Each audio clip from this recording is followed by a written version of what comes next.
The past few days have seen a flurry of news about the Robert Mueller investigation. Who has been interviewed?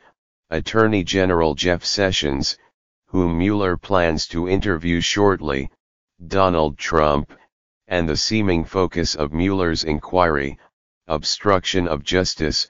Concurrently, Trump and his allies have continued to attack the credibility and authority of the FBI and the media, attempting to preemptively discredit any charges Mueller may file and any finding he may make public, as well as the media that would herald those charges and findings. Furthermore, Trump constantly says that there was no collusion with the Russians because, as I am sure he has been told by his attorneys, collusion is not a crime and therefore would not be one of Mueller's charges.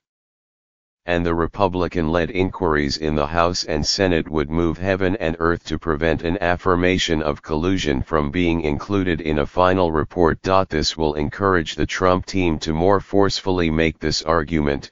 They looked for collusion and didn't find it, so they fished around, on a politically motivated mission, to find anything they could. This would be a twist of the truth, but that is par for the course in these times.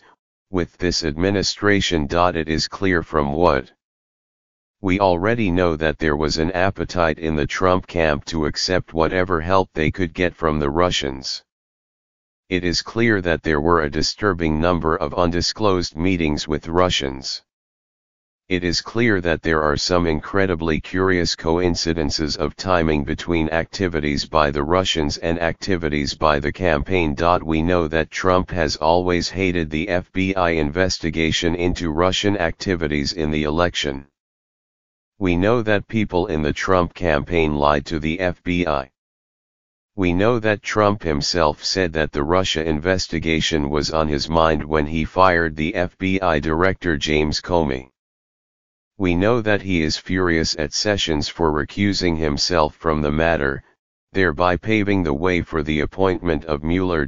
We know that Trump also hated the acting FBI Director Andrew McCabe, and the Washington Post reported this week that shortly after Trump fired Comey, he summoned McCabe to the Oval Office. He asked McCabe for whom he had voted in the 2016 election and then dressed him down about money. His wife, who ran for office in Virginia as a Democrat, received from a political action committee controlled by a close friend of Hillary Clinton. The list goes on. You and I have no idea what Mueller has.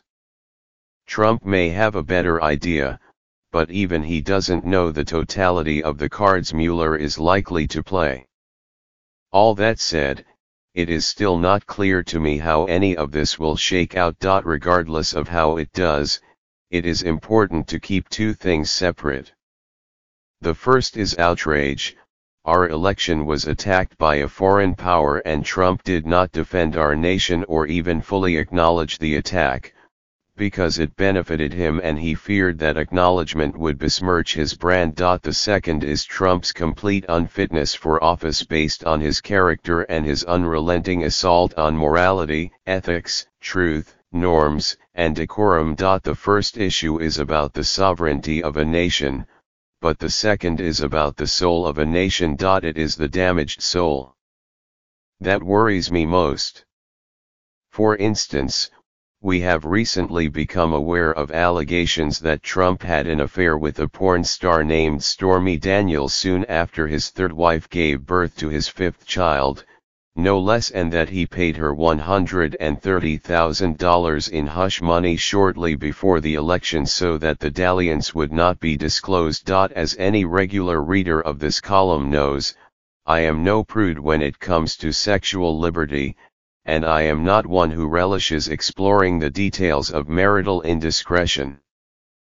But you also know that I loathe hypocrisy. In this case, it's not about the sex but about the cover-up and the political double standard. If this were Barack Obama, tiki torch-toting Nazis would have descended on the White House and burned it to the ground. Not only that, America's racist folks masquerading as religious folks would have used Obama's moral failing as proof of a black pathology. The opposite has happened. Prominent conservative evangelicals like Ralph Reed and Robert Jeffress have basically given Trump a pass. The whole thing feels like a firecracker exploding in a nuclear war. This is simply testament to just how thoroughly Trump has outstripped our capacity for outrage. Trump's assault on common decency is the truest test of our national commitment to truth. Whatever Mueller finds, he finds. But that is out of our hands. What we control is our collective commitment to morality and ethics. When that is lost, so are we.